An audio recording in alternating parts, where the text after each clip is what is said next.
আসসালামু আলাইকুম। Welcome to our ordinary days.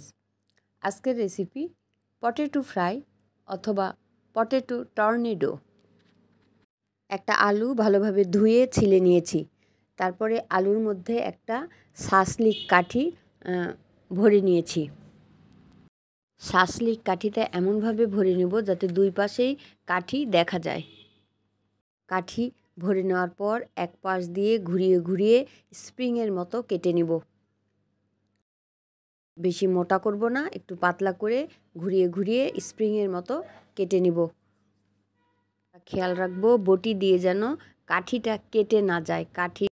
Potato tornado সাধারণত রাস্তার ধারে যেসব দোকান থাকে ফুটপাতে, তারা মেশিন দিয়ে কেটে এইভাবে ডুবা তেলে ভেজে তারা ক্রিস্পি করে ভেজে সস দিয়ে পরিবেশন করে। তারা মেশিনে কাটে, তা আমি ভাবলাম যে আমি বটিতে কেটে করি, এই জন্যই এই রেসিপিটা করা। হয়তো তাদের মতো হয় নাই, কিন্তু হোমমেড তো হোমমেডই, নিজে যেরকম বানাই এটাই হয়ে গেছে। শাসলিক কাঠিটা এটার থেকেও বড় নিতে হবে। এখন হাত দিয়ে আলুটা ঘুরিয়ে ঘুরিয়ে ফাঁকা করে নিচ্ছি।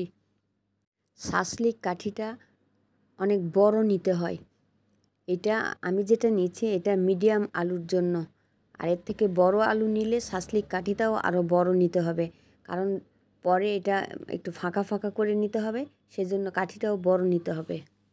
এখন একটা মশলা তৈরি করে নিয়ে নিচ্ছি আটা, তারপরে গরম মশলা, তারপরে মরিচের গুঁড়ি, লবণ, আর হলো চাট মশলা অথবা ম্যাজিক মশলা অথবা চটপটির মশলা, যার কাছে যেটা আছে সেটা দিয়েই আমরা মশলা তৈরি করে নিব।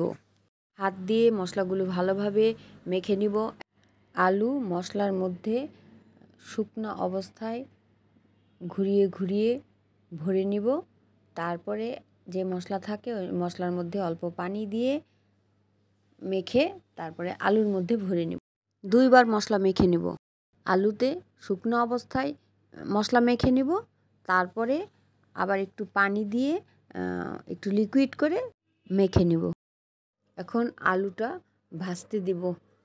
এপিট ওপিট ভালোভাবে উল্টিয়ে আলুটা ভালোভাবে ফ্রাই করে নিব। ব্রাউন কালার হয়ে যাবে, একটু সময় লাগবে ভাজতে। আলুটা ক্রিস্পি ভাব থাকবে। পাশ ভাজা হয়ে গেলে উল্টিয়ে দিব, আর এক পাশও ক্রিস্পি করে ভেজে নিব। একটু ব্রাউন কালার হলে নামিয়ে নেব। আলু দুই পাশেই ভাজা হয়ে গিয়েছে। এখন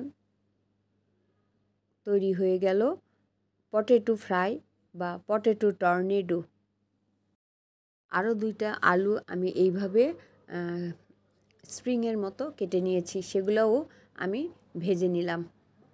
এখন সস দিয়ে পরিবেশন করব। এটা সস দিয়ে খেতে খুবই মজা লাগে। ফাইনালি তৈরি হয়ে গেছে পটেটো ফ্রাই বা potato tornado. Potato tornado sauce দিয়ে খেতে খুবই মজা লাগে, ক্রিস্পি হয়, এজন্য আরও টেস্টি হয়। আপনারাও এইভাবে তৈরি করে খাবেন।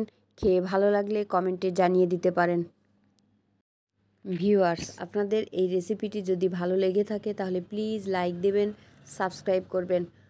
আপনাদের এই সাপোর্টটুকু আমার চ্যানেলটিকে অনেক দূর এগিয়ে নিয়ে যাবে, পরবর্তী ভিডিও দেওয়ার উৎসাহ যোগাবে। ভালো থাকবেন, সুস্থ থাকবেন। আসসালামু আলাইকুম, আল্লাহ হাফেজ।